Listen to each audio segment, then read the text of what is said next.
ভোরবেলা একটা ভয়ার্ত চিৎকার করে ঘুম থেকে জেগে উঠল মিতালি। পাশে নবীন ঘুমিয়েছিল। এবার তারও ঘুমটা ভেঙে গেল। ঘুম জড়ানো গলায় সে জিজ্ঞাসা করলো, কি হলো? আজকেও আবার তুমি ওইসব হাবিজাবি স্বপ্ন দেখেছো? চাপা গলায় মিতালি বলল,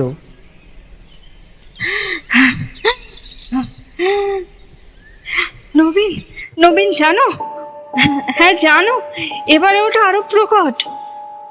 আমার আমার আরো কাছে এগিয়ে এসেছে। ঠোঁট দুটো ঠোঁট দুটো রক্ত পিপাসু। আমার বুক ঠুকরে ঠুকরে রক্ত বার করে খেতে চায়। নবীন ঘরের আলোটা জ্বেলে মিতালির হাতটা ধরে বলল, মিতা, তুমি কেন বুঝতে পারছো না? এসব তোমার মনের ভুল। তোমার মনের ভিতরেই ভয়টার জন্যই তুমি এইসব আজগুবি জিনিস স্বপ্ন দেখো। কোনো চিন্তা নেই, তুমি ওষুধগুলো কন্টিনিউ করো। ডাক্তার যেরকম বলেছে সেরকমভাবে মেডিটেশনগুলো করো, দেখবে ভালো হয়ে যাবে। নবীন, আমি আর বেশি দিন বাঁচবো না। ওফ, কি মুশকিল! এসব ফালতু জিনিস কেন বিশ্বাস করে বসে আছো তুমি?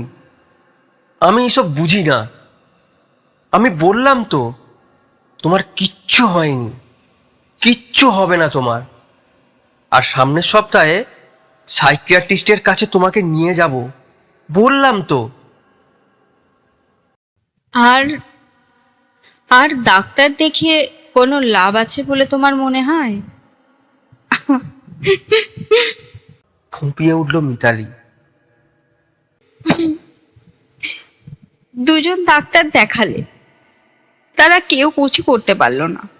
জানো, আগের থেকেও কত ভয়াবহ হয়ে উঠেছে আপদগুলো। রাতে আমার ঘুম হয় না। চোখ বুঝলেই মনে হয় ওরা আমার জন্য অপেক্ষা করে বসে আছে। ওরা আমায় শেষ করে দেবে। নবীন, আমি বলছি তোমায়, তুমি কেন বিশ্বাস করছো না?